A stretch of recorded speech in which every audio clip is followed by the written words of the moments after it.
Bendiciones y buenas noches a todos. Muchas gracias por estar con nosotros en esta sorpresa.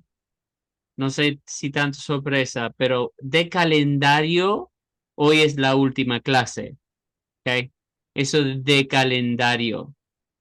Pero como perdimos la semana pasada y no tenemos programado la semana entrante para el segundo ciclo, vamos a tener una clase más. Así que hoy es la penúltima clase de nuestra materia, donde nosotros vamos a estar recordando lo que buscamos, recordando lo que buscamos, porque yo he más o menos dormido desde entonces. Ustedes han dormido desde hace 2 semanas, así que por ahí nos olvidamos qué estamos buscando hacer. Estamos tratando de buscar una razón de nuestra fe y más específicamente a través de una experiencia que todos nosotros podemos entender y conceptualizar. ¿Ok? Esto es lo más importante porque nosotros, si se acuerdan, hicimos el espejo cartesiano, donde no nos vimos en espejo después de usar el baño en la madrugada, etcétera. Son muestras nada más de cómo nosotros podemos razonablemente experimentar la parte inmaterial de nuestro ser. Y es a través de la obra de Fedón que ya han tenido 3 semanas para leer, así que estoy confiado que todos han leído.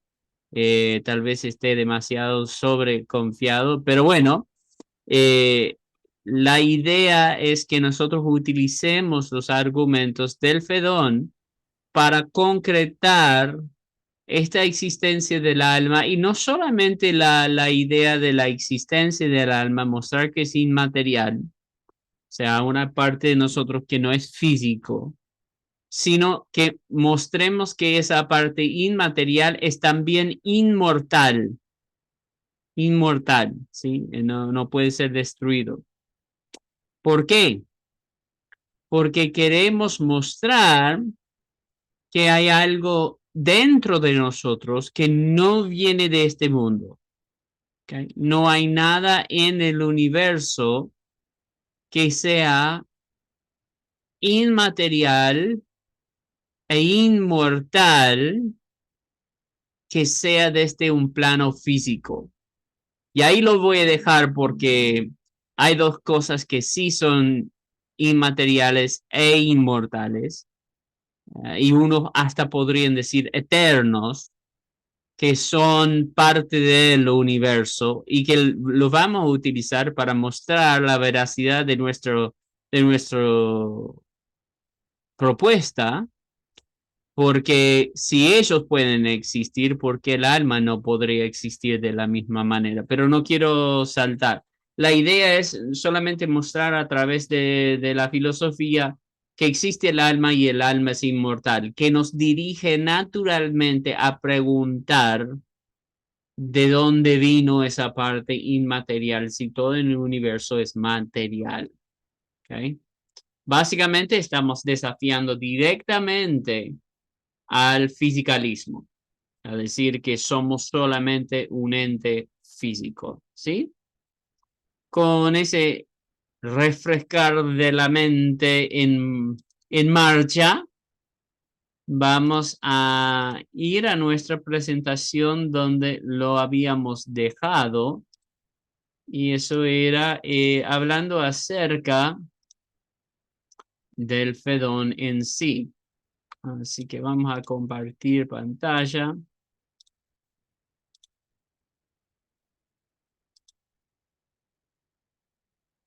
Okay.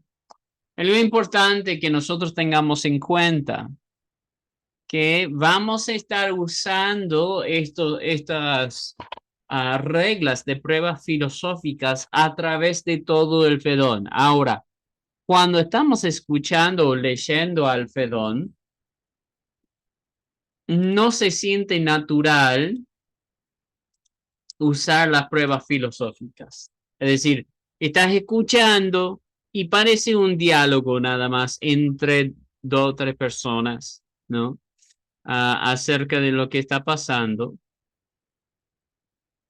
Pero en realidad lo que está pasando es que el Fedón en sí es una obra de teatro hecho de modo filosófico dialéctico. La idea es que Sócrates va a proponer un argumento, alguien lo va a derribar con algo que parece ilógico en su argumento. Y después Sócrates va a presentar otro argumento. Lo mismo va a acontecer hasta que llegue a su último argumento, que no puede ser derribado. Ahora, él lo hizo a propósito, ¿para qué? Para que la audiencia que escuche esta obra de teatro, que es lo que es una obra de teatro, eh, pueda hacer filosofía la audiencia en conjunto con los personajes de Sócrates, Escritor, etcétera. ¿Sí?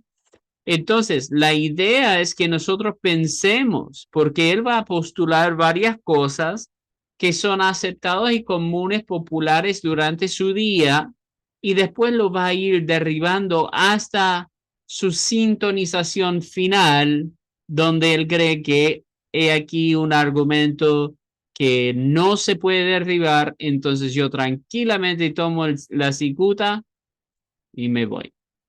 ¿Sí? Entonces, básicamente, su argumento se basa en todo sentido, en todo sentido, en todos los argumentos que vamos a tener, se va a basar en lo que él llama el mundo de las formas o el mundo inmaterial. Ahora, ese mundo de las formas es el mundo donde existe lo perfecto de todo.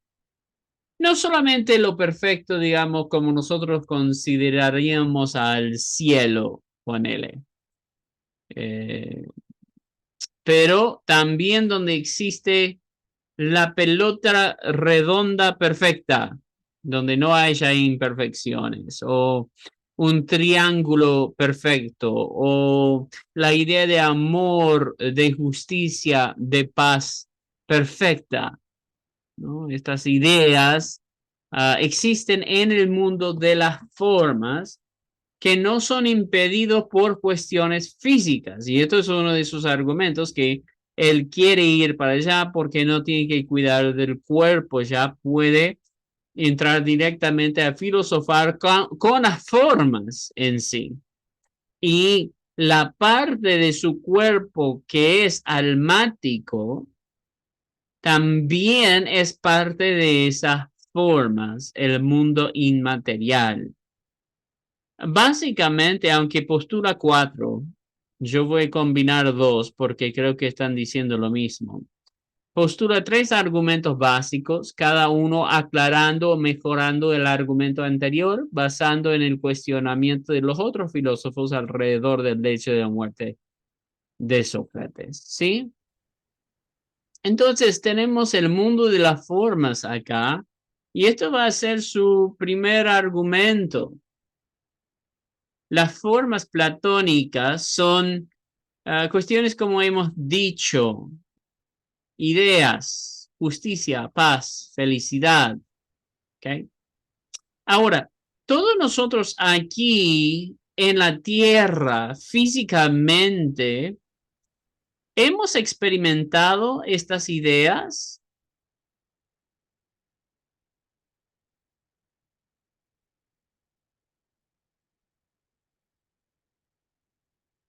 ¿Qué dicen? Sí, no, tal vez, no sé.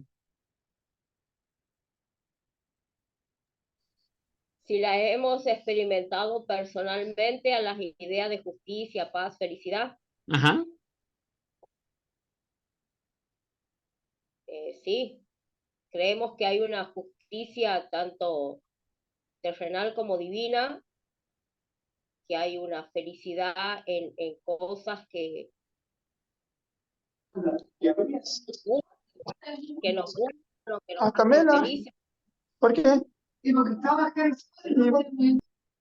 Pero, Eh, creo que la felicidad uno la experimenta en cosas bueno, que le agradan, que lo hacen feliz. ujú, ujú. Un sentimiento, un sentimiento. Bien. Bueno, en grados sí. En grados sí. pero hemos experimentado la perfecta justicia, la perfecta paz y la perfecta felicidad. No, imposible experimentarlo acá, ¿sí? Obviando la Biblia, ¿no? Estamos obviando la Biblia. Pero aún así, pedimos la paz, por ejemplo, como fruto del Espíritu. A veces tenemos que pedirlo porque nos superan situaciones, ¿no? La justicia que experimentemos en grados puede cumplir, pero no puede ser perfecto. Entonces, por ejemplo, un ladrón le quita la vida a la hija de uno para llevarse la camioneta. ¿Okay? ¿Cómo se paga una vida? Y aunque nosotros dijéramos, bueno, vamos a murar una vida por una vida, ¿eso hace justicia? No devuelve a la vida a la hija perdida, ¿no? Entonces, por más que hagamos equitativa la justicia, no es justicia perfecta, ¿no? Entonces, pero no se queda solamente con ideas. Les dije que hay algunas cosas que existen en el universo que son inmateriales y que gobiernan sobre todo los cosmos según el pensamiento científico, las matemáticas. Ahora, si yo dibujara y, perdón, yo soy horrible con esto, pero bueno, esto es mi número 4, ¿ok? Ahora, tengo el número 4 ahí y digamos que yo odiaba las matemáticas y en especial el número 4. Y dije, bueno, entonces lo que voy a hacer es que voy a borrar este número 4 y ya está, ya no existe el número 4, ¿verdad? Ahora cuando lo borré, ahora todos han olvidado del número 4. Empiezan todos los niños a contar 1, 2, 3, 5, 6, 7, 8, 9, 10. No, no lo puedo borrar. Si yo quisiera, inclusive, le digo a mi amigo tío Biden, mira, quiero destruir las matemáticas, ustedes tienen todas las bombas nucleares. ¿A dónde mandamos las bombas para destruir a los números? Bueno, no podemos, porque tenemos signos representativos de entes inmateriales, que son los números. Pero son exactamente eso, son inmateriales. Entonces, por más que yo borre todos los números que encuentre, yo no puedo destruir a las matemáticas. Y entonces Platón o Sócrates a través de Sócrates argumenta tal como estas ideas del mundo de las formas o las matemáticas existen, hay una realidad inmaterial.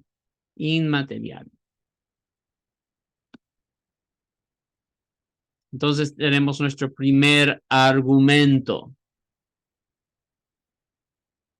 Nuestro primer argumento es lo que llamo el argumento desde las formas, ¿okay? Desde esta idea de la realidad inmaterial. Si las ideas o formas son inmateriales y eternas, y lo eterno no físico solo puede ser entendido por lo eterno no físico,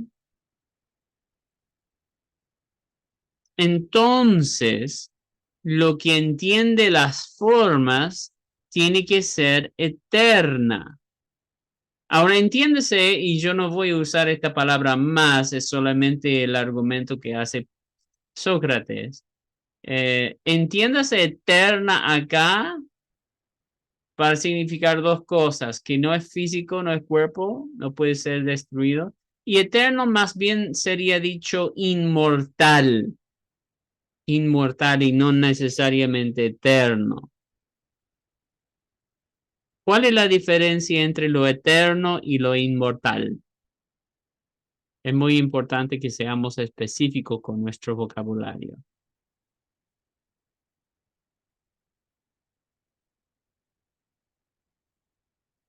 Nosotros, por ejemplo, tenemos vida eterna, decimos. Bueno, en realidad esa palabra vida eterna no es correcta. Mejor sería dicho vida inmortal. ¿Por qué? Bueno, yo tuve un principio. Lo eterno no tiene principio ni fin. Ahora, a través de mi aceptación de Jesucristo como mi Señor y Salvador, obviamente ya entro en una vida que no tiene fin, pero eso no quiere decir que no tuvo principio. Entonces, inmortal. Entonces, esta cosa inmaterial, claro que no tiene, no es físico, pero tampoco puede ser destruido tal como no podemos destruir las matemáticas o las ideas de justicia, de paz, de felicidad.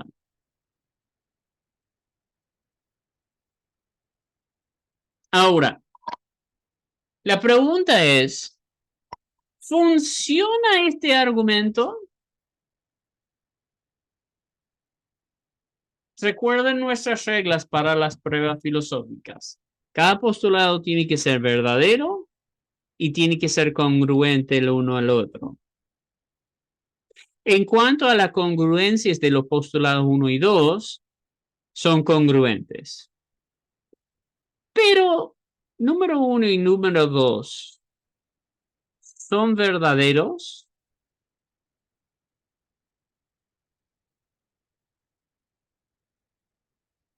¿Podría haber algún problema?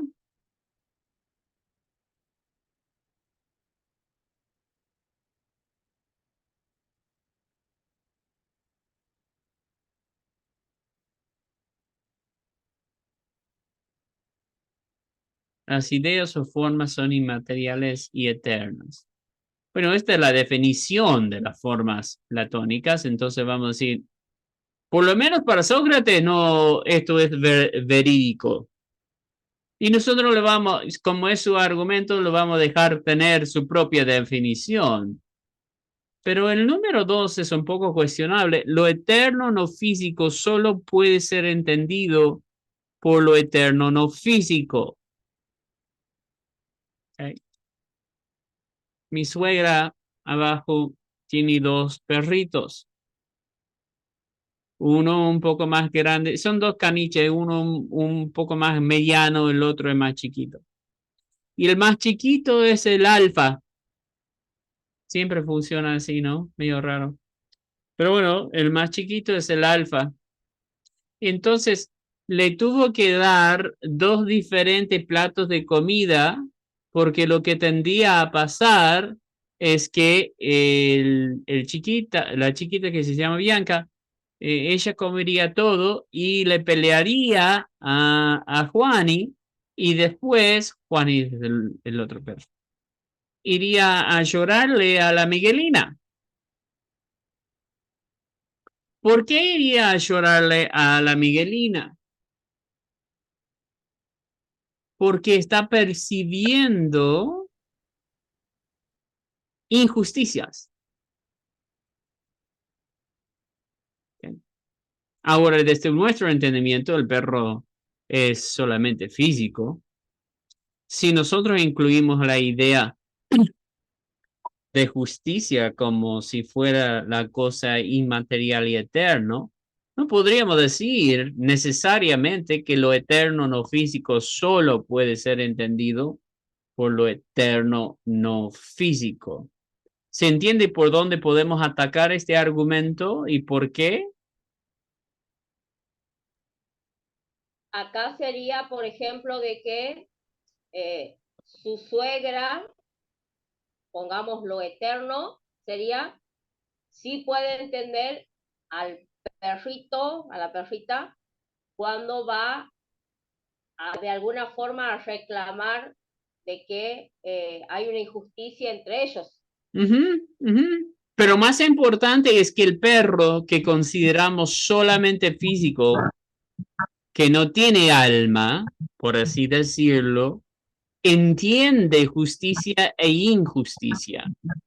Y si ese es el Cierto, caso, entonces lo eterno no físico como la idea de justicia puede ser entendido por algo que no es eterno no físico. No sé si me explico, pastora. claro, o sea que nosotros sí lo entendemos a lo que es el grado de justicia o injusticia, Ajá. pero el perro no, o sea, no lo entiende específicamente como justicia, pero sí hay algo en él que hace notar o hace diferenciar que hay algo que no está funcionando bien en caso de que quede sin comer, por ejemplo. Sí, llámese justicia, injusticia, igualdad o falta de pariedad. Todas estas ideas serían ideas de las formas platónicas en sí. Entonces, no debería poder conceptualizar eso, si es que estamos de acuerdo con este argumento. Y donde se ataca este argumento es justamente la veracidad de número dos, ¿sí? Hay otros ejemplos uh, que nosotros podríamos ver. Por ejemplo, un biólogo puede entender el gato. Ahora,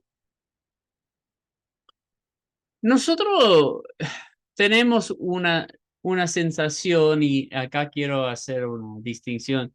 Tenemos una sensación de lo que se llama en la filosofía qualia. Qualia.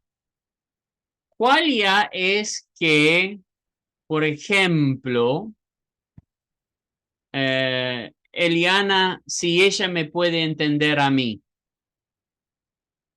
Bueno, somos dos seres humanos, vivimos en la misma región, tenemos la misma religión, los dos somos ministros de esta iglesia de Dios, ¿ok? Los dos tenemos múltiples hijos, entonces tenemos varias cosas en común, pero uno podría todavía decir, bueno, no, Eliana no me puede entender porque no somos la misma persona, ¿ok? Eso sería una definición de qualia, es decir, la cualidades en la cual muevo yo versus lo que mueve ella, estar dentro de mi cerebro o estar dentro de su cerebro. Pero yo creo que nosotros podríamos decir que Eliana puede entender bastante la vida de Chris Sampson. Y yo creo que Chris podría decir lo mismo de ella. Cuando pongo este ejemplo de biólogo y gato, siempre viene la cuestión de qualia, porque nosotros decimos, bueno, el biólogo que ha estudiado el gato entiende las muecas, entiende la comunicación, entiende la cultura felina, entiende todo lo que hay para entender acerca del gato. Sí, pero no es un gato. Claro, pero vos no sos la misma persona que yo tampoco. Entonces, eso es decir que nosotros, aunque somos del mismo tipo, no nos podemos entender. Eh, entonces, ¿el biólogo puede entender el gato? Yo voy a decir que sí, aunque son cosas de diferente tipo. ¿Ok? Un argentino puede entender al estadounidense. Son diferentes culturas, diferentes maneras de ver, perspectivas, pero yo creo que sí. Y el estadounidense al argentino a través de su experiencia con ellos, ¿sí? El médico al cadáver, si nosotros tomamos lo eterno no físico, solo puede ser entendido u observado por lo eterno no físico, Estamos diciendo que tiene que ser del mismo tipo para entender al otro tipo. Entonces el médico tiene que hacerse cadáver para entender lo que está pasando con el cadáver. No, ¿ok? Entonces, vamos a decir que este argumento no funciona porque el postulado 2 no es verídico, o por lo menos no es verídico en la mayoría de los casos en la experiencia humana. Si fuera así, entonces la política sería imposible. Civilización y cultura sería imposible. Los matrimonios serían imposibles.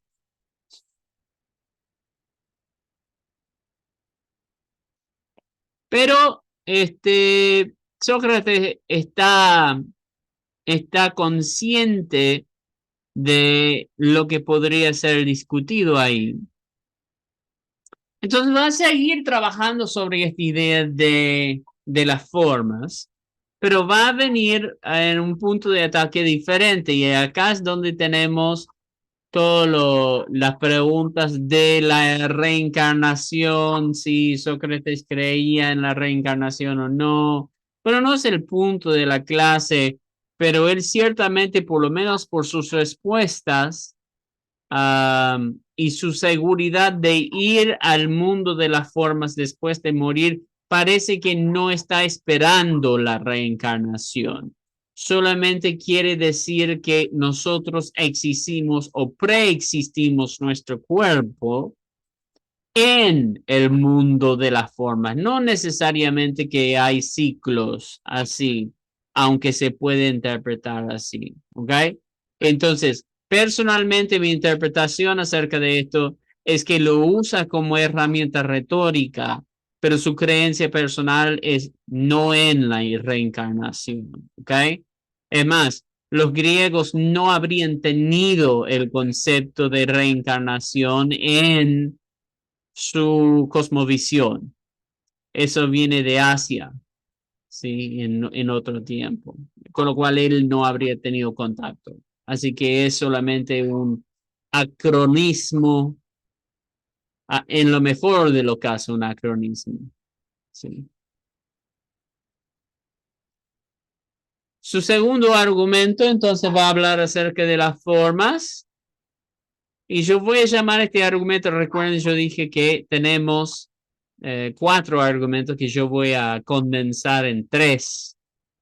Bueno, esta es la primera parte, este es el segundo argumento, segundo y tercero, pero yo voy a llamarlo el argumento de reciclaje recuerdo, que básicamente para mí están diciendo lo mismo, solamente moviéndolo el tiempo verbal.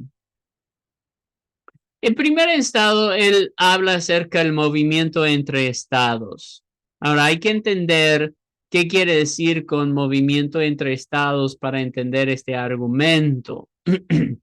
Tanto para los griegos como muchas civilizaciones antiguas, hasta el día de hoy hay una oración particular que hacen los judíos cuando se están por dormir y cuando se están por despertar, que están entregando a Jehová su alma, que Él los cuide mientras ellos están ahí, porque su pensamiento es que al dormir el alma sale del cuerpo y es manejado por el ámbito espiritual.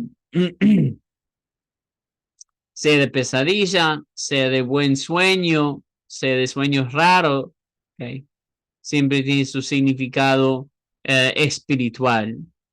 Entonces, un movimiento entre estados es como es la diferencia entre estar despierto y estar dormido. ¿Había alguna vez cuando durmió algo que fue tan real para vos que cuando te despertaste te sorprendiste con la realidad? ¿O alguna vez has estado tan dormido que tu realidad parecía irreal?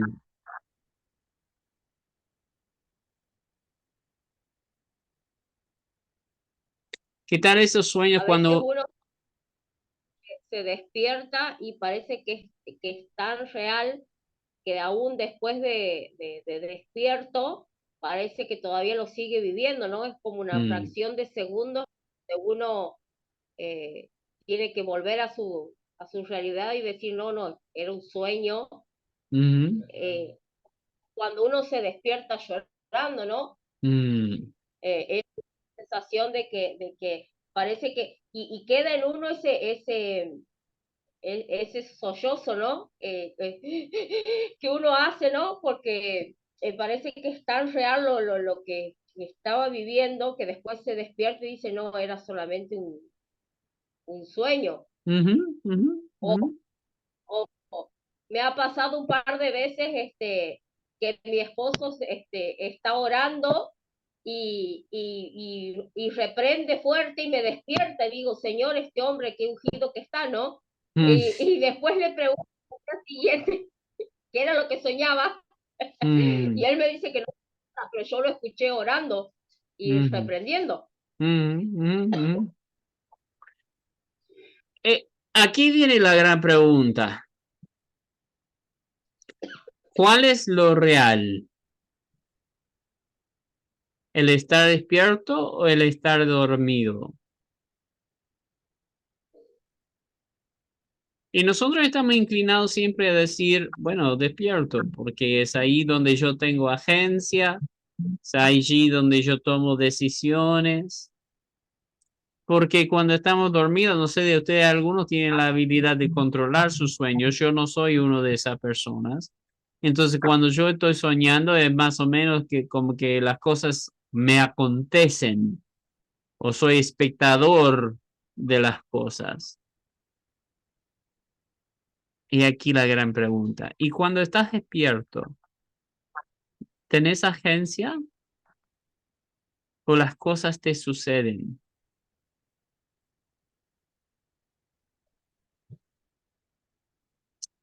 Por ejemplo. Y esto va al arminianismo versus calvinismo puro. Es decir, si creemos en el determinismo o si creemos en el libre albedrío. Si hubiese nacido en Irán, ¿serían cristianos?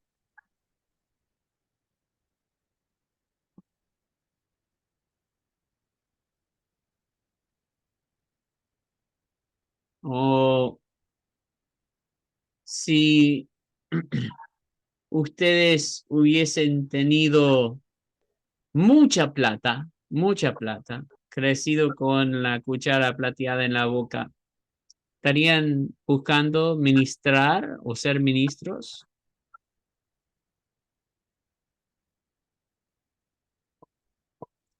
¿Qué tal ustedes que han elegido estudiar y ministrar, han elegido cuánto tiempo vamos a estar acá o qué tipo de tribulación vamos a tener que pasar? ¿No es que también nos suceden las cosas cuando estamos despiertos y a veces la idea de libre albedrío es una ilusión tal como el sueño? ¿Qué pasa con todas esas familias que tenían todo planificado en Taiwán y viene un tsunami y arrasa con todo, incluyéndolos a ellos? ¿Y quien dice que no viene un terremoto y hace lo mismo en Argentina? Solamente porque no ha pasado en tiempo, no significa que no podría pasar.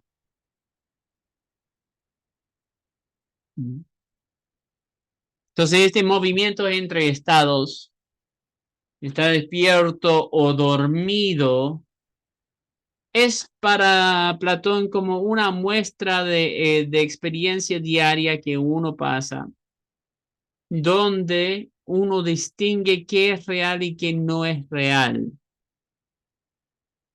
Y aunque nosotros digamos que lo despierto y lo físico es lo real, en realidad lo único que podemos controlar, lo único que podemos controlar frente a lo despierto o a lo dormido es nuestra mentalidad.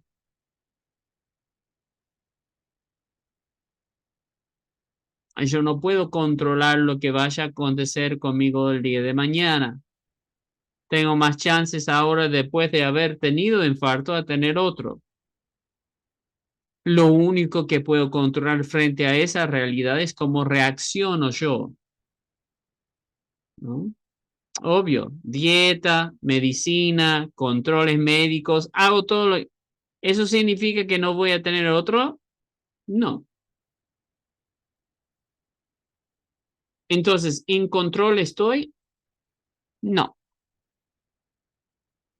Bueno, Platón va a decir esos sueños que nosotros tenemos, esos sueños que tenemos nos lleva a otro plano de realidad que está más cerca al plano de realidad del mundo de las formas.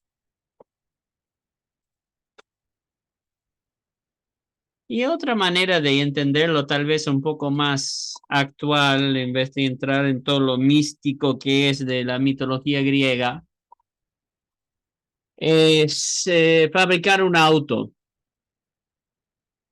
¿Qué existe primero? ¿El auto o las partes del auto?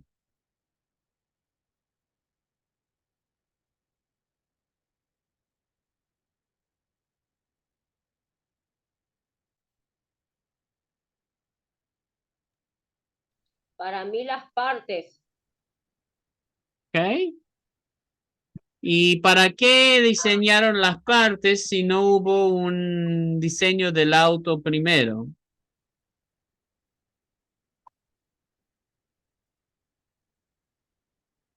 para armarlo después. Claro, no es tan claro. Aparte, cuando vos tenés un auto que necesita repuestos, ¿qué existió primero, el auto o el repuesto? Y bueno, depende de cuándo fabricaron el auto y cuándo fabricaron el repuesto en realidad.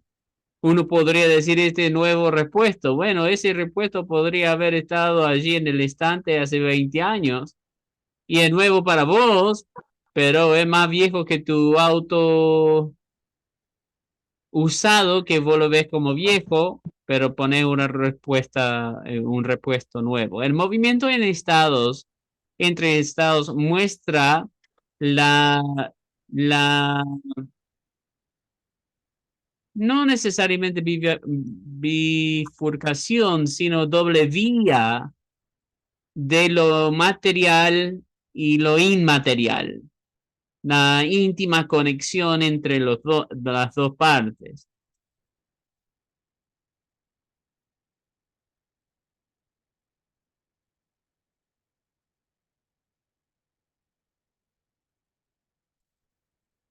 Él usa esta expresión, yo uso esta expresión reciclaje porque nosotros tenemos como las partes pueden existir después del ente en sí, cree que eso prueba la existencia de la inmortalidad del alma. Tal como estábamos hablando despierto dormido, que cuando te despertás y queda esa sensación que hay una parte que quedó de lo dormido que no era real, pero te afecta realmente en lo despierto. O aun cuando un auto muere, por así decirlo, se puede vender por partes o por repuestos, ¿sí? Entonces, hay partes que pueden ser reciclados. Ahora la gran pregunta es, entonces, ok, yo te acepto esa premisa, pero ¿cuáles son las partes que existirán después de la muerte? Por ejemplo, ¿qué quiere decir con parte? Los dinosaurios todavía siguen con nosotros. Claro, los usamos diariamente con la nafta, con el GNC. Ellos hacen a través de su carbono dejado de muerte hizo petróleo. ¿Ok? Entonces, plástico, cualquier cosa que utilice el petróleo, ahí tenemos los dinosaurios metidos con nosotros. Pero ¿están los dinosaurios con nosotros? Bueno, no. Partículas subatómicas.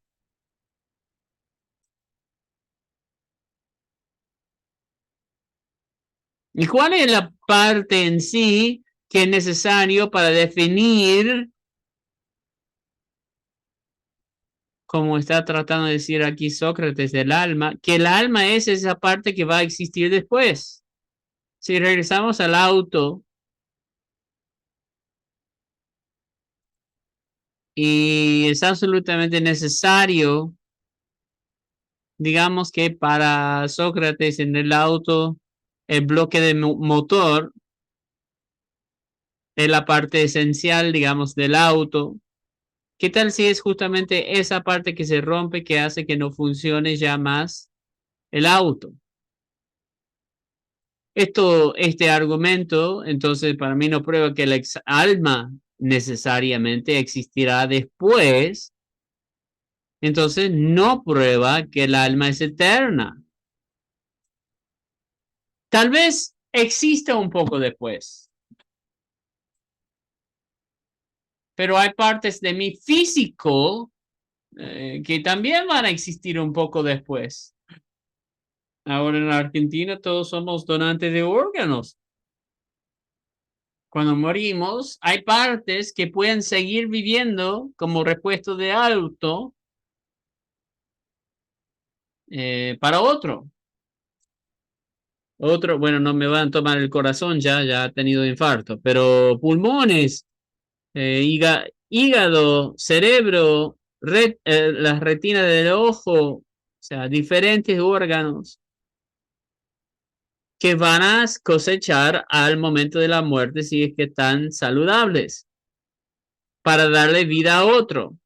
Y eso va a durar la vida del otro. ¿Ok? Pero eso no significa que por más que mi pulmón derecho esté en el cuerpo de otra persona, que yo voy a ser eterno, ni que ese pulmón es eterno. ¿No? Muchas cosas pueden acontecer como ser rechazado el trasplante o que la persona, aunque reciba el trasplante exitoso, todavía muera por avanzadas enfermedades. ¿Sí? Entonces tal vez dure 6 meses más que yo, pero eso no me muestra inmortalidad. Entonces Sócrates está consciente de que puede haber problemas con esto, entonces lo combina con lo que él llama, o lo que yo llamo, el argumento de del recuerdo. Y para entender, él básicamente define el recuerdo como el pensar en información previamente recogida y abastecida causado por un catalizador.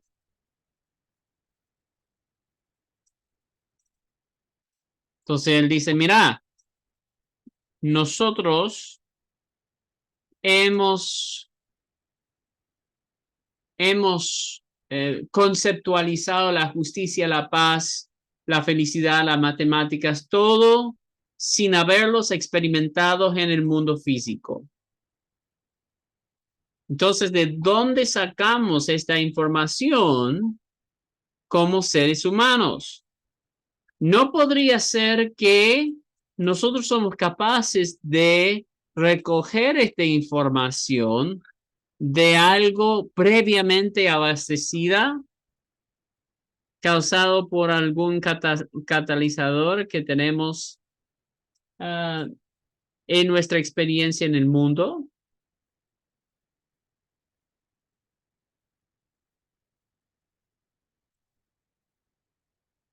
Usemos, por ejemplo, la idea de una foto. Cuando veo una foto de mi familia, acá tengo una foto ahí atrás de mi cabeza, en mi familia. Cuando yo lo veo, yo puedo recordar hasta el día, hasta el renegar que tenía con mis hijas porque se estaban portando mal cuando tratamos de sacar fotos. Yo me acuerdo esa experiencia, la experiencia de tenerlas a ellas chiquitas, de que sean dos en vez de tres, ¿no? O sea, cuando yo miro esa foto tiene mucho más significado para ustedes. ¿Por qué? Ustedes cuando lo ven tal vez piensen en mí, porque me han conocido, pero no al mismo nivel que yo. ¿No? Pero es más, si nosotros conocemos a la persona, podemos tener algo como esto. Este es un dibujo de mi hija mayor, Donna, de la familia. Y yo, por más que ninguno parece a nosotros, yo puedo distinguir qué personaje es quién por las características que ella le da, ¿no? Entonces, por ejemplo, yo sé que esta chiquitita amarilla es Yana, porque el color favorito de la Yana es amarilla. Aparte, ella tiene rulitos, no sé si pueden ver. Y la Gianna Melí tiene rulitos. Ahorita no parece nada a Gianna Melí, pero es Gianna Melí para la Donna Michelle. ¿Okay? ¿Por qué les digo así? Porque por más que nosotros no podemos ver una ilustración tan pobre de realidad, nos hace recordar de la realidad. Y eso es el salto que hace Platón cuando dice, mira, nunca jamás hemos experimentado el número 3 en nuestras vidas, pero gobierna un montón de nuestras leyes de ciencia. Nunca jamás hemos experimentado la justicia completa, pero lo podemos entender y juzgamos a nuestros juicios y nuestros jueces según la justicia que proclaman o faltan en proclamar.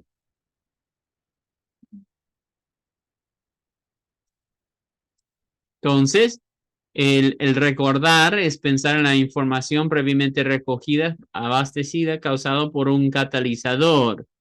La catalizador es la vida que experimentamos aquí. La información previamente recogida es nuestra vida almática en el mundo de las formas antes de llegar a la vida física.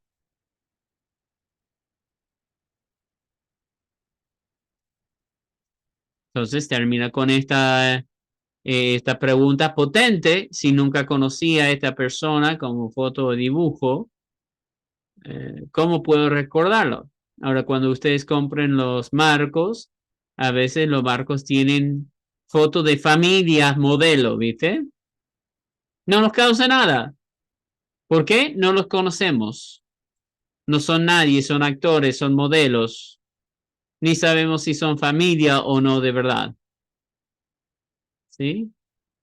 Pero cuando vemos fotos de personas que conocemos, son catalizadoras a recordar a esas personas. Y entonces él dice, la experiencia vivida que nos hace pensar en justicia cuando vemos una falta de justicia es porque nosotros hemos conocido la justicia verdadera de antemano. Disculpe, profe, Mm, por ahí con que dice que si nunca conocí una persona, ¿cómo puedo recordarla? Aplica por ahí cuando uno no ha conocido, yo por ejemplo, no conocí mi abuelo materno, o ujú. sea, personalmente porque falleció cuando mi madre era chica. Lo conocí por foto, pero no me produce nada porque no lo conocí. O sea, sé que es mi Claro. abuelo por la foto, Ujú. pero no me produce nada porque no tengo ningún recuerdo adquirido con él. Exactamente. No, no así con mis abuelas y mi abuelo paterno, que sí lo conocí, compartí cosas, viví cosas, entonces tengo recuerdos adquiridos con, con ellos, entonces puedo decir que tengo algo para armar. Ujú, ujú. eh, y creo que va por ese lado, o sea, nosotros vamos por la vida reciclando cosas, anécdotas que van haciendo que se vaya formando una información en nuestra vida de cosas Claro, bueno, esa es la idea que tiene Platón cuando habla acerca del recuerdo, porque justamente esta foto de tu abuelo materno, no te causa nada porque no lo conociste. Entonces, tener la foto ahí. Bueno, si nosotros no hubiésemos conocido de antemano la justicia perfecta, entonces ver injusticia no nos causaría nada, tal como la foto no te cause nada. No sé si me explico ahí, Eliana. Pero eso es lo que está diciendo del recuerdo. Está diciendo, si nunca lo conocimos, entonces, ¿cómo podemos recordarlo? ¿Cómo podemos vivir y luchar para paz, para libertad, para felicidad, todas esas cuestiones?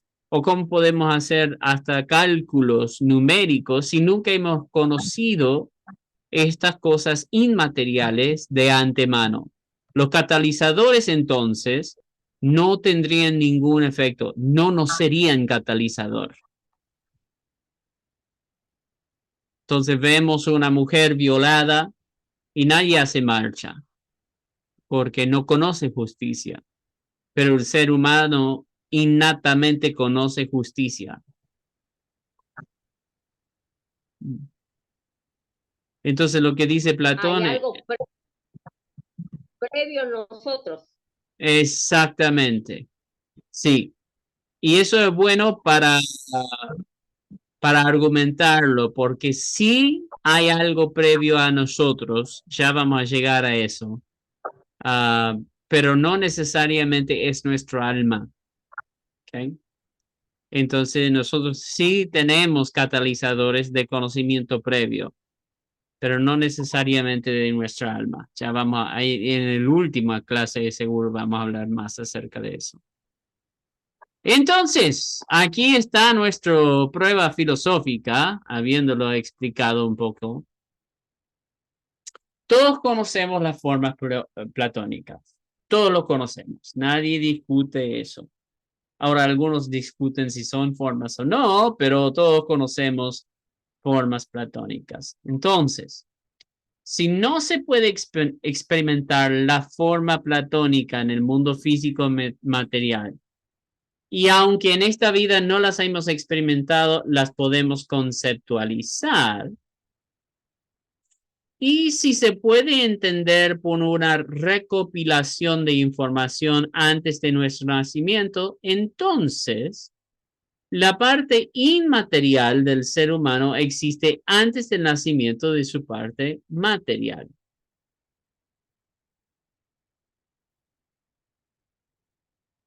Ok. Voy a decir que no tengo ningún problema con ninguno de estos postulados, sean verdaderos o sean congruentes,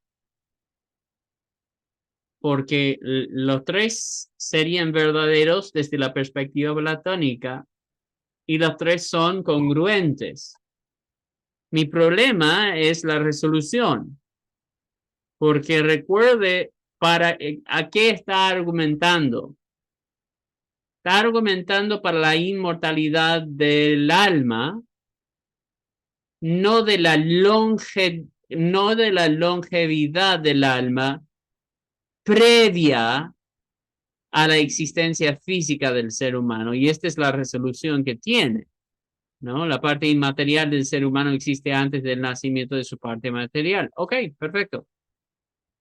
Bien.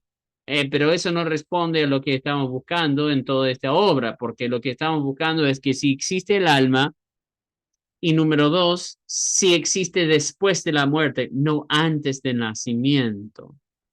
Y aquí es donde fracasa este argumento para mí. Si muestra que el alma es más longeva, no nos muestra cuánto más longeva es y no nos muestra si esa longevidad continúa después de la muerte.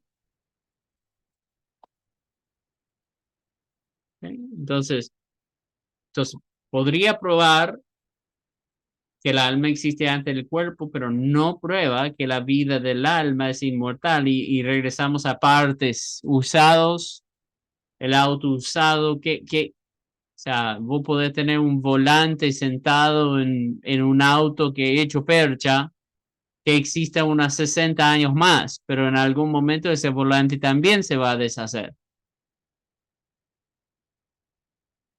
Entonces, solamente porque existe más tiempo no significa que sea inmortal. También hay vieja ilustración acerca de esto que se llama El viejo y el traje. Había un viejo que compraba un traje todos los años, un nuevo traje, y se deshacía de sus viejos trajes. Entonces él pasaba por muchos trajes en sus últimos años, pero un año compró su último traje, porque ese año murió y lo enterraron con su traje. Ahora el traje duró más tiempo que el viejo, pero el traje también se va a deshacer. Entonces, ¿qué parte es necesaria? ¿Qué parte va a durar después de la muerte? ¿Y por cuánto tiempo? Todavía no tenemos una respuesta. Hasta que llegamos al último argumento. Y esta es una combinación. Esto se llama un argumento compuesto porque van a ver esta palabra, pero. Cuando empezamos en las pruebas a ver, pero significa que estamos combinando conceptos anteriores. ¿Ok? Y este es el argumento donde nosotros vemos que no hay respuesta, o por lo menos yo no veo una respuesta que podría refutar la argumentación socrática acá. Hace la pregunta, y este argumento le digo el argumento desde la simpleza.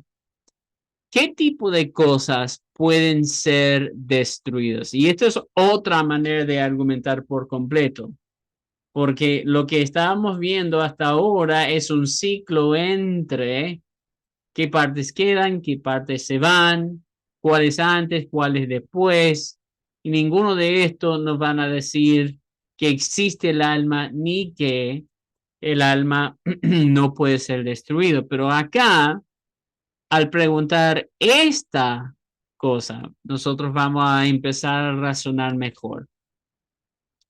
¿Qué tipo de cosas puede ser destruido y qué tipo de cosas no se destruyen? Básicamente, él va a decir que todas las cosas compuestas o que tienen más que una sola parte pueden ser destruidas. ¿Ok? Entonces, tengo acá una, una cámara web. Sí, esta cámara web tiene varias partes adentro y afuera, un cable, etcétera. Y esta cámara web puede no funcionar por varias razones.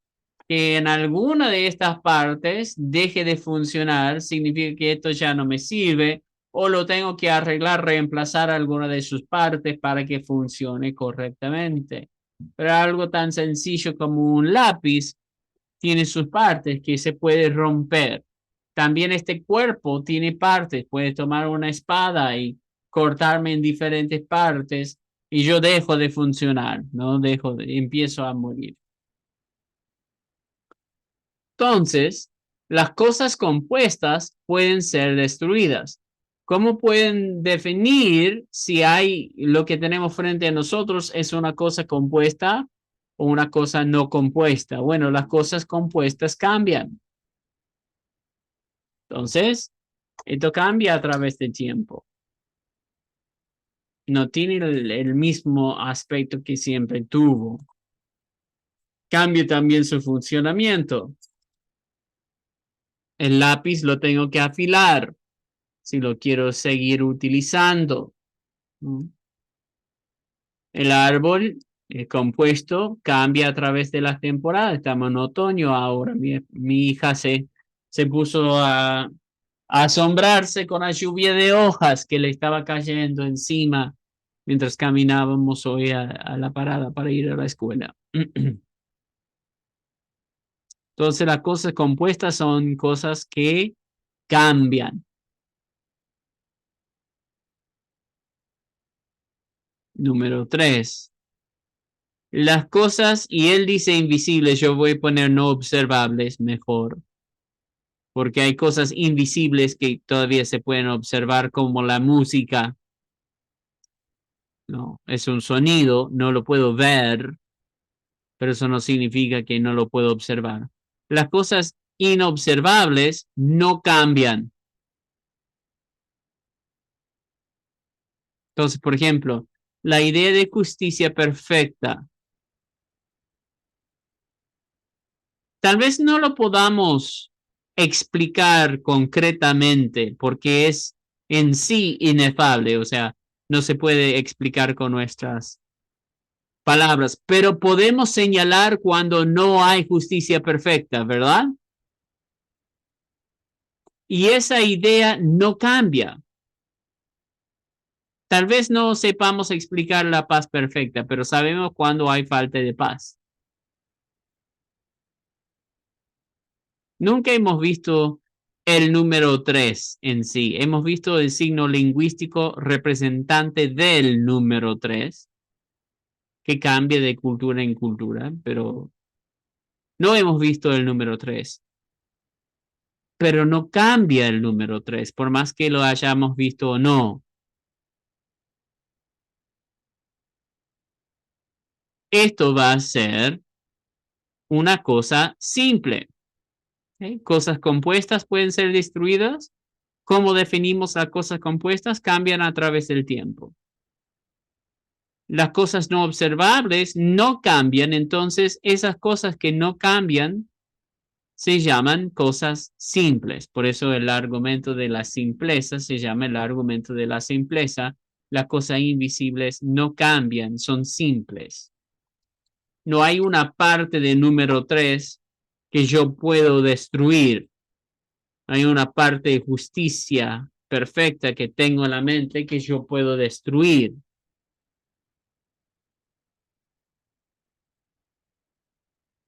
Entonces, número 4, las cosas no observables son indestructibles.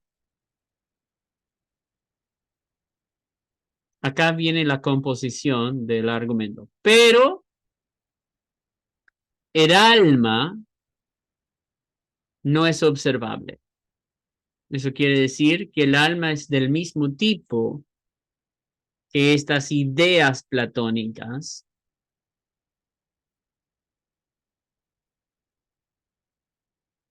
Entonces, el alma no puede ser destruida. ¿Dónde existe tu alma? ¿Qué parte de tu alma puedes tocar? ¿Qué parte puedes explotar? Ninguna. Es una cosa simple. Y por ser una cosa simple es indestructible.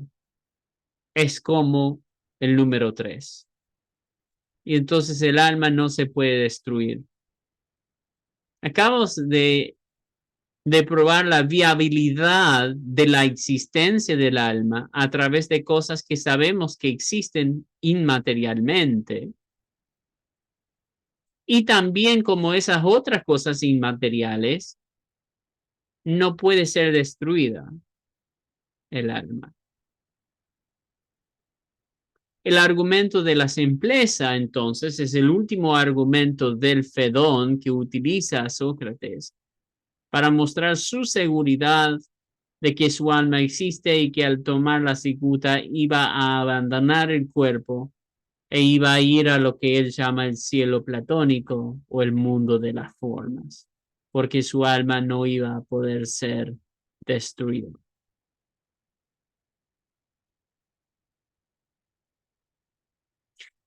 Ese es el argumento más importante para que tengan en cuenta. ¿Hay alguna pregunta acerca de ello?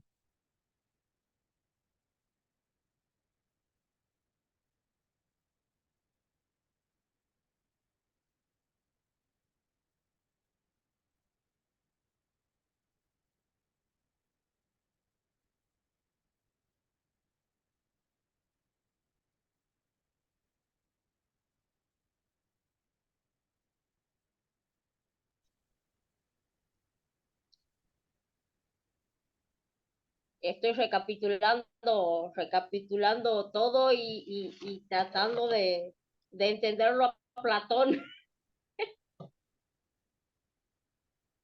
Bueno, básicamente aquí lo más importante entender es que si no tiene partes, no lo podemos destruir de ninguna manera. Y como el alma no tiene partes, el alma no puede ser destruido. Es decir, ¿cuál es la O sea, anatomía del alma?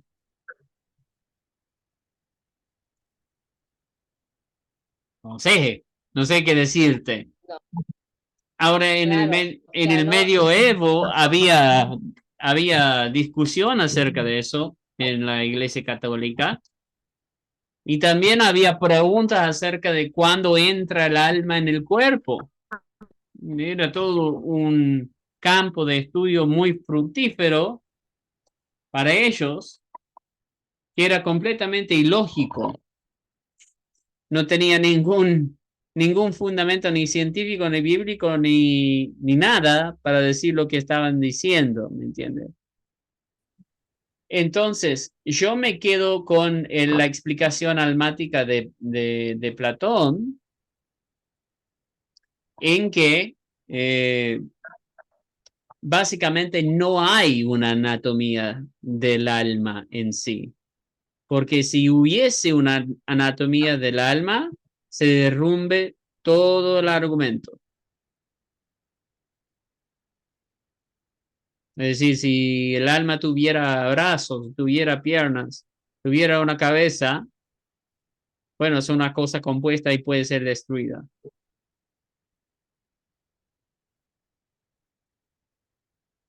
o sea, quedamos, o sea, con el argumento de Platón que aunque no es observable, el alma sí existe. No todas las cosas que no son observables existen.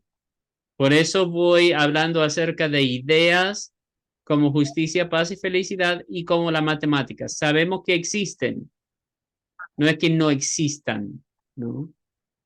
Yo no puedo observar un unicornio.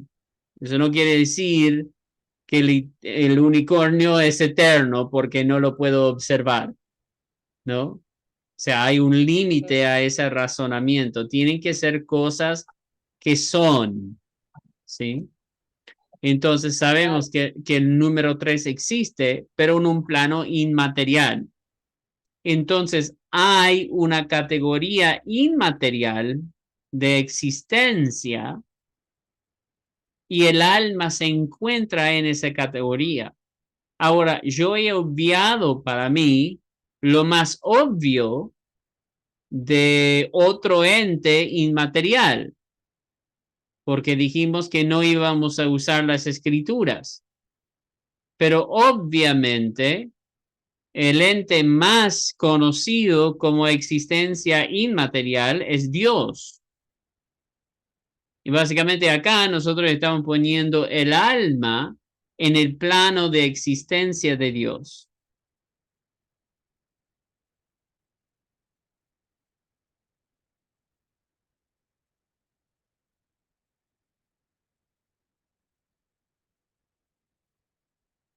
Ahora, la pregunta que nos queda de esto es, si nosotros tenemos una parte inmaterial, siendo parte de un universo completamente material, ¿de dónde vino lo inmaterial? No quiero confundirles con ese último dicho. Ahí el hermano Daniel le pregunta el aliento de vida, ¿a dónde quedaría? Dice. El aliento de vida es ruach en el hebreo, que es espíritu, no es el alma. ¿Okay? Entonces,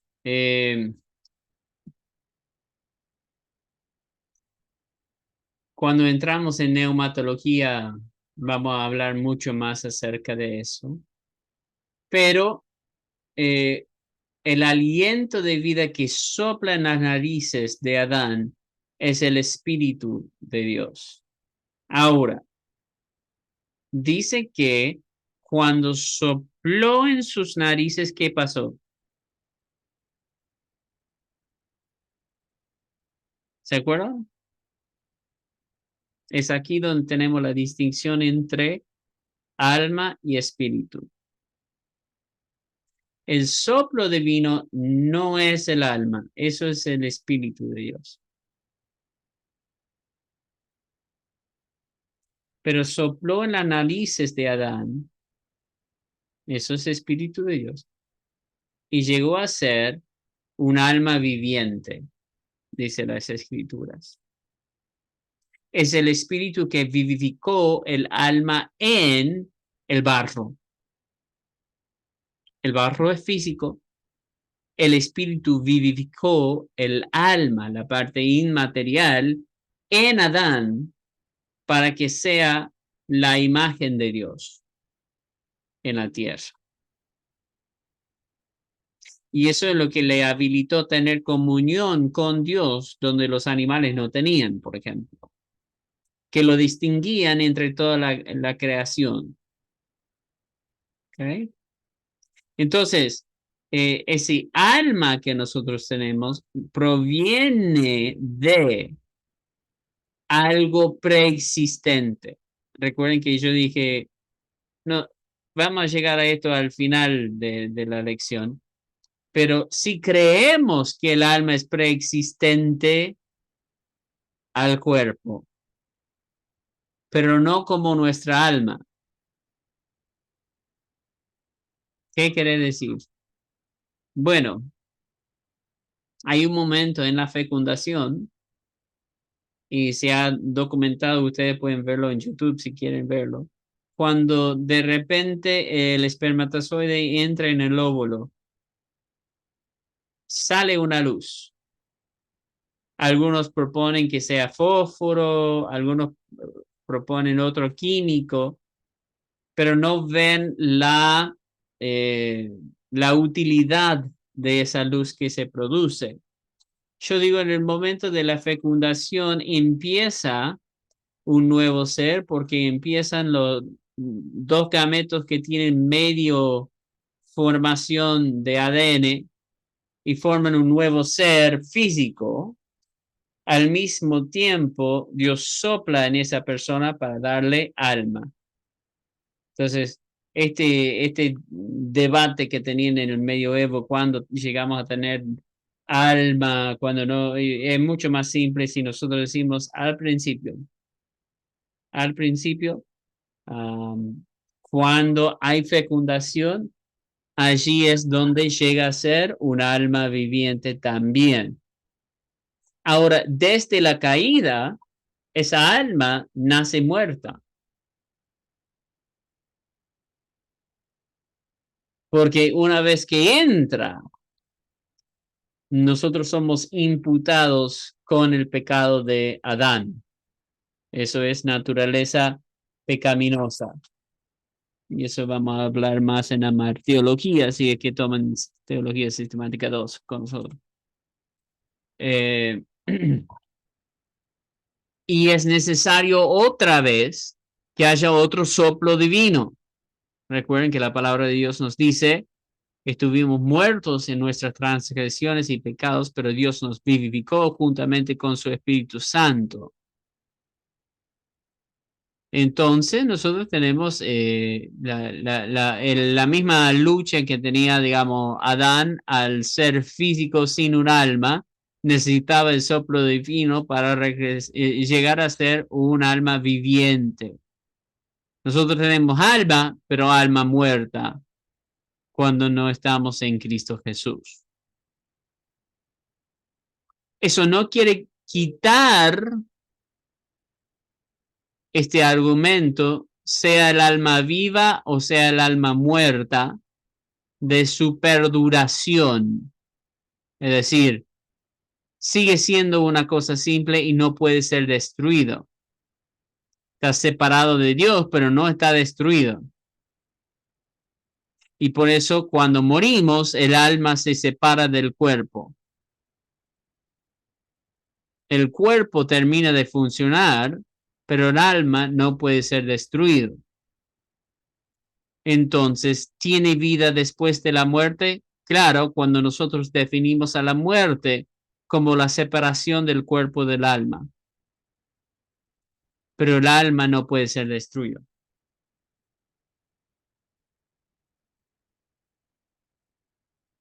Y eso tiene implicaciones teológicas también para nosotros. Nosotros no creemos, por ejemplo, en el infierno, en la aniquilación,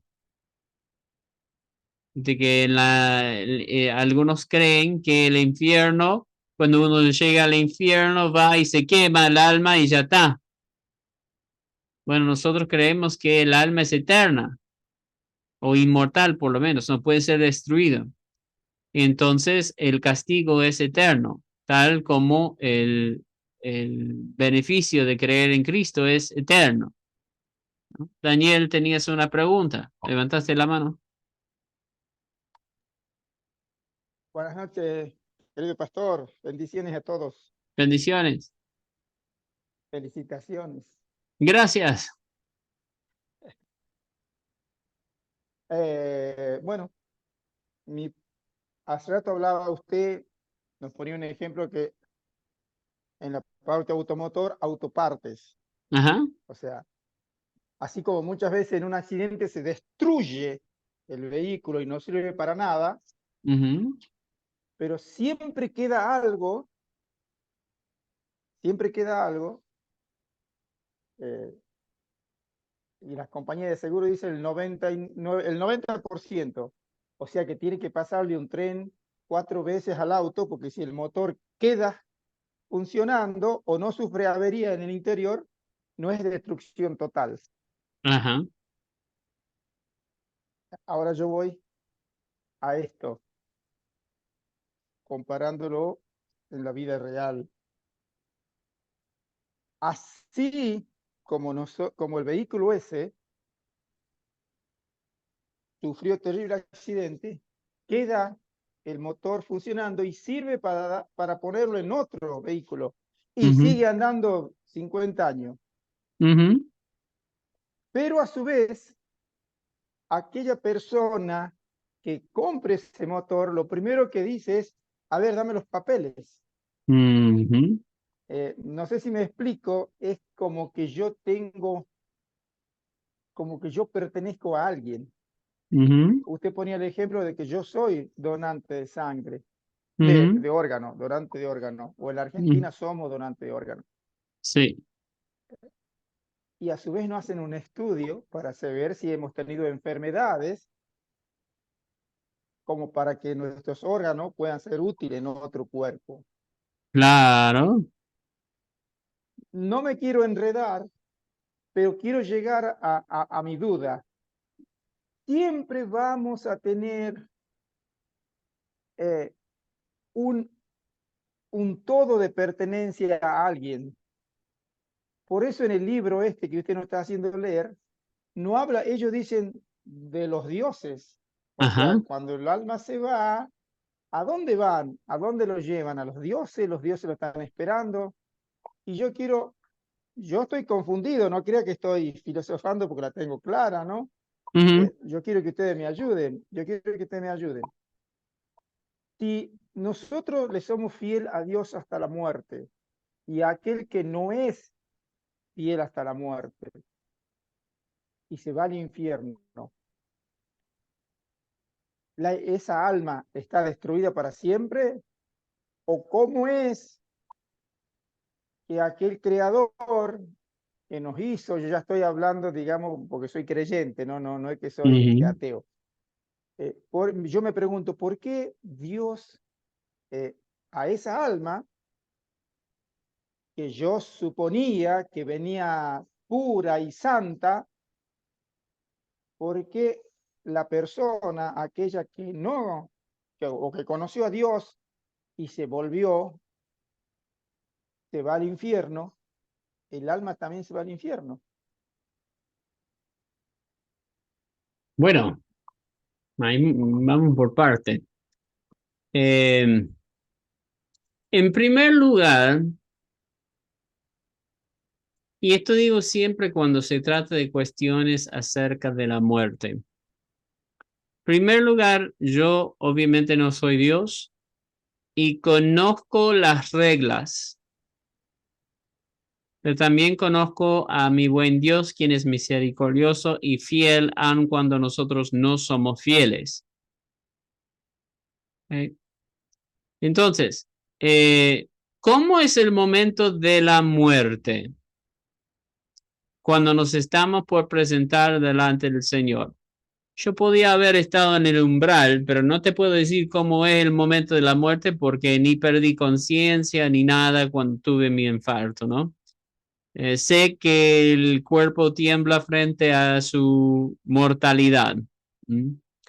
Y me imagino que eso es suficiente para romper a cualquier, por lo menos en mi experiencia, ese momento es suficiente para romper a cualquier, ¿no? Ahora, esa es mi experiencia. Y yo soy blandito hacia Dios. O sea, yo lo quiero desde los 6 años. Entonces, entonces yo no puedo conceptualizar a alguien todavía en esa situación diciendo, bueno, voy a seguir lo mismo. Yo no puedo conceptualizarlo, pero eso es mi experiencia. Entonces, tal vez haya personas que no se arrepienten de su pecado. La palabra de Dios nos es claro en cuanto a qué pasa con esas personas. El que no se arrepiente tiene esperanza de fuego, nada más. Tiene esperanza de fuego. Pero yo creo que aquel que ha conocido al Señor, como en el caso que vos me decís, y es consciente que si tiene esa oportunidad, como yo tuve, de estar cerca y no ir, o estar cerca e ir, pero tener un momento donde uno reflexiona la vida. Cualquier que haya conocido al Señor, lo primero que hace es clamar al Señor. Lo primero que hace es clamar al Señor.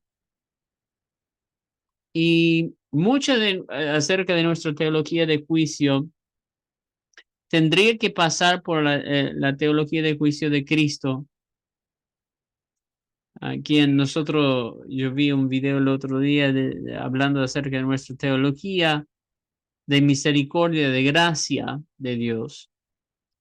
Si nuestra teología no incluye al ladrón que estaba al lado de él en la cruz, quien solamente pidió que le recordara, y a quien Cristo le prometió la vida eterna, sin haber hecho nada, sin poder hacer nada, solamente reconocerlo como Señor y Salvador, y fue salvo.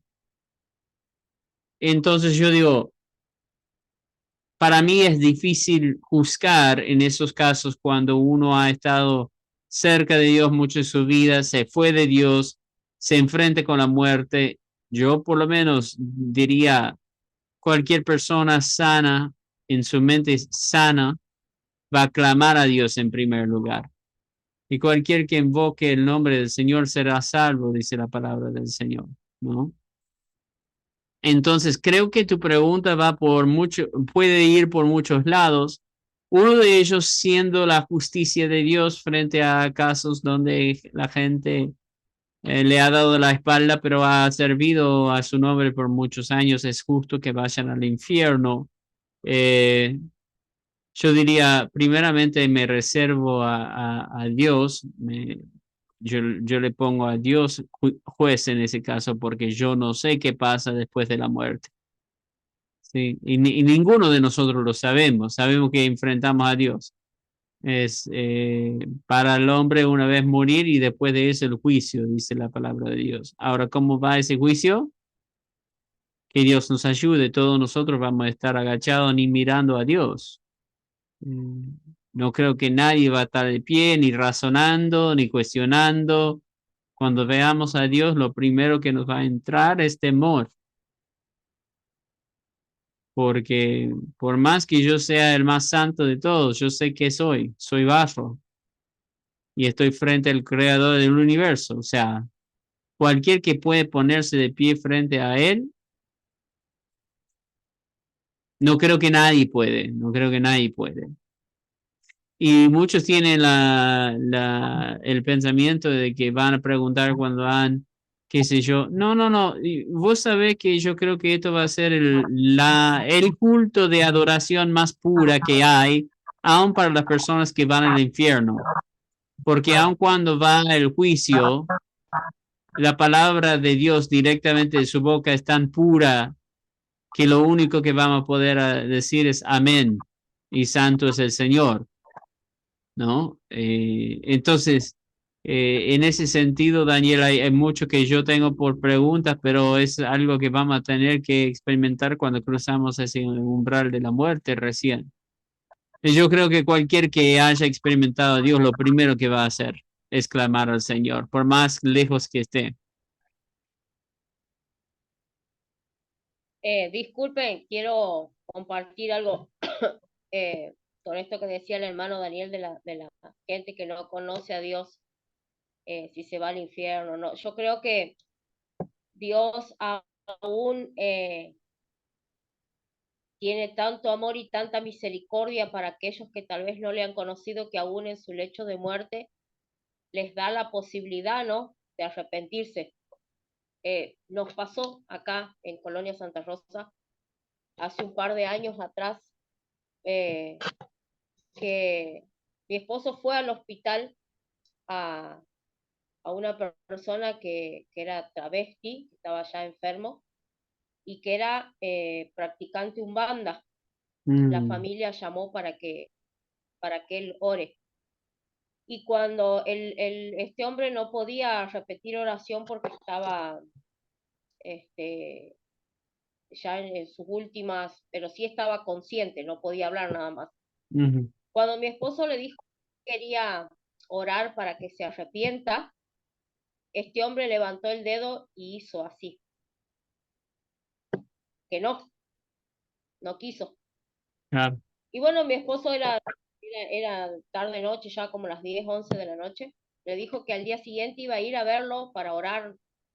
O sea, él oró por la familia, no oró por él porque no quiso, que iba a ir a verlo al día siguiente.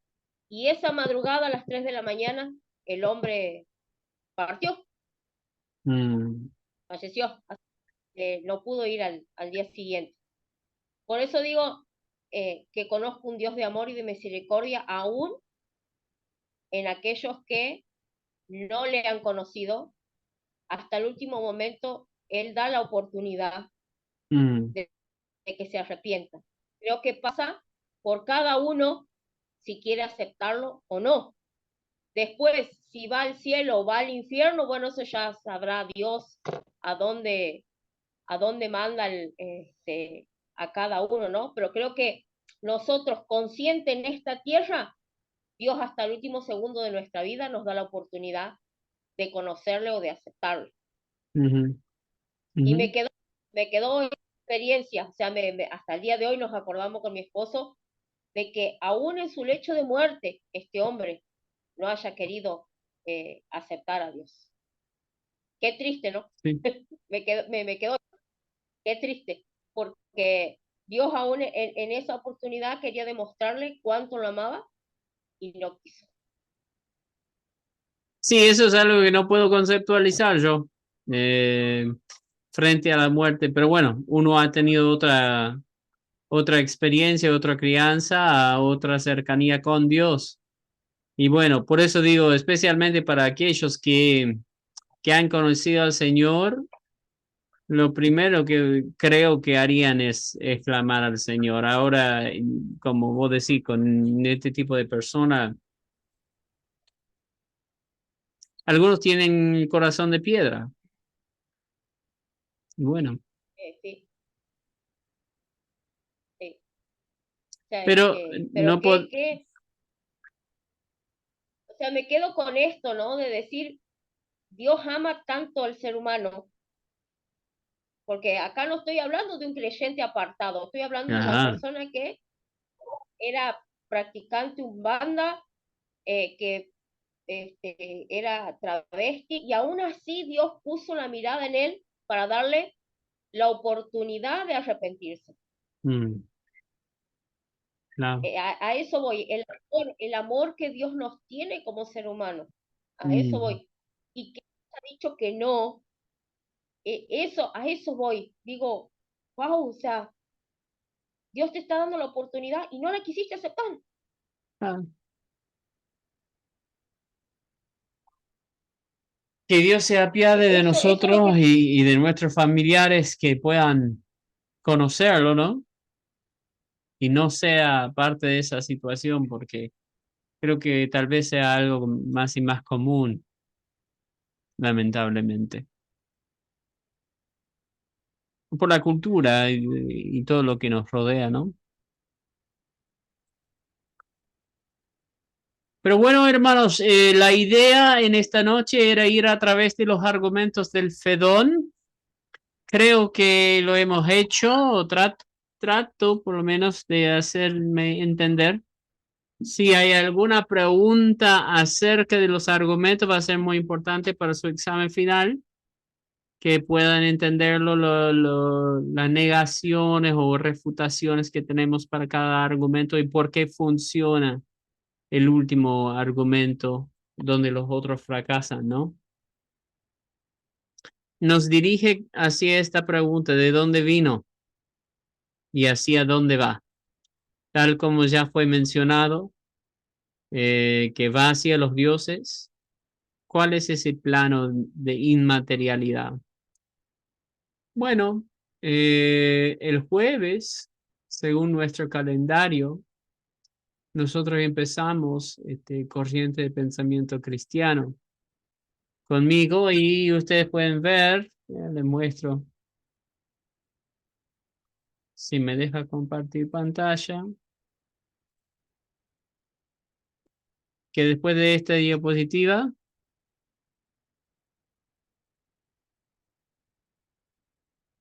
si avanza, ya llegamos justamente a la siguiente materia, corriente de pensamiento cristiano. Y empezamos a utilizar este argumento como catalizador de todo lo demás, ¿no? Y va a hacer conexión con algunas cosas que hemos dejado abierto, como por qué la importancia de lo ontológico, epistemológico y lingüístico, y cómo aplicamos ahora este entendimiento filosófico a nuestra cosmovisión cristiana. Ahora, para la clase que viene ya vamos a empezar a usar la Biblia de vuelta, ¿sí? Porque ya tenemos el derecho, ya hemos probado que el alma existe, que es inmortal, que es inmaterial y que hay una existencia, un plano de existencia inmaterial en lo cual vamos a participar nosotros. Entonces, ¿cómo es eso y cómo sabemos que existe? Eh, Primordialmente, haciéndonos la pregunta, ¿cómo podemos saber que existe Dios? ¿No? Y tratando de ver no solamente razones bíblicas, sino también científicas de que la existencia de Dios es muy razonable, y que Él es el creador tanto de la existencia material como la existencia inmaterial. Bueno. Bueno, hermanos, entonces para esta noche es suficiente. Ya huele a tocino por acá. Estoy sintiendo el olor a sus cerebros fritándose desde donde están. Así que los voy a dejar en paz tranquilos, ¿sí? Y a través de la semana vamos a estar avisando qué vamos a hacer para el martes. Lo más probable sea el examen, ¿no? Y yo voy a estar mandando la presentación, si no es que ya la tienen, para que puedan repasar sus apuntes y tener el tiempo necesario para poder hacer esa revisión. Como en siempre, en todo examen, ustedes pueden utilizar todas las herramientas que están a su disposición, menos su compañero o compañera, ¿sí? O San Google.